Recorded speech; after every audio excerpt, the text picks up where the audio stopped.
What's up, YouTube? This is Too Raw for TV, and I hadn't done a video talking about this, so I need to do this. Former NBA Commissioner David Stern suffered a cerebral hemorrhage on Thursday, or essentially a hemorrhagic stroke, and the NBA just announced that he is now in serious condition in the hospital, and you know, you hope that he's able to recover from this. You know what I'm saying? I think he's the greatest commissioner in NBA history. He followed the great Lawrence O'Brien, who was very prominent in the Democratic Party nationally in the 1960s and 70s. He followed him, I believe it was February the 1st, 1984. And exactly 30 years later, on February 1st, 2014, he handed over the reins to the now commissioner, and who was a longtime deputy commissioner at the time, Adam Silver. I have to be honest with you, I don't like how the NBA has changed since Adam Silver's become the commissioner. Maybe these changes would have happened anyway if Stern had stayed on. But be as it may, we hope that he's able to recover. Uh, I guess he's been upgraded from critical to serious, because critical is as bad as it gets. So the fact that he's serious, I guess, is on the face of it a positive, encouraging sign.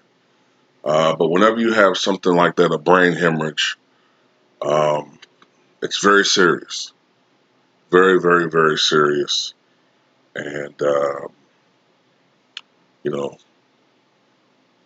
it's just a daily progress, a daily process. And hopefully he's able to recover from this. But I want to talk about his tenure as the commissioner during the 80s, 90s, 2000s, into the 2010s. And when he took over for Lawrence O'Brien, the NBA was on an upswing.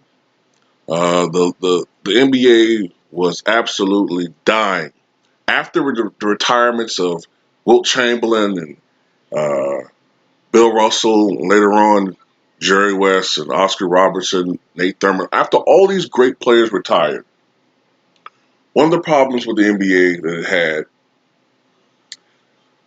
some people said it was a lack of star power. There were stars in the NBA in the 1970s.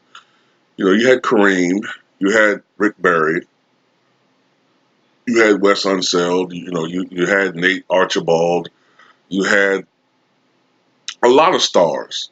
Walt Frazier was probably the most flamboyant, maybe the most media savvy at the time, which was the center of the media universe in New York Knicks. You had, you had Earl the Pro Monroe, you had Elvin Hayes, Wes Unseld, if I haven't said him yet. There was a lot of stars in the NBA at that time, but the problem was you didn't have that.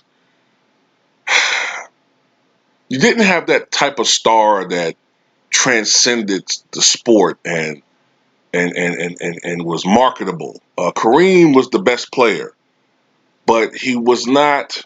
He didn't have the type of personality that could carry the NBA. He just wasn't the most marketable guy. So the biggest blessing the NBA got was the ABA-NBA merger, and then they acquired Julius Erving, who almost became an Atlanta Hawk several years earlier.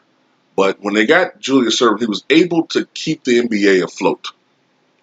But it was when they got Magic and then Larry under Lawrence O'Brien's tenure that the NBA began to come out of the red and become a profitable league. And it became more than just a national sport, a national league. It became eventually, truly, even an international sport. And then, of course, you had Isaiah Thomas. And then, of course, you had in the mid 1980s, you had Michael Jordan come aboard, and the NBA reached new heights under David Stern's tenure as commissioner. And this lasted all the way through his tenure. The NBA truly became a global sport, and you had players, you know, Back when David Stern became the commissioner, having a contract making $500,000 a year was really good money. Then by the time he departed, you had guys making 25 million a year. You know, um, so that goes to show you just how profitable, how successful his reign as commissioner truly was. So you hope for the best anyway for David Stern, and hope he has a swift recovery.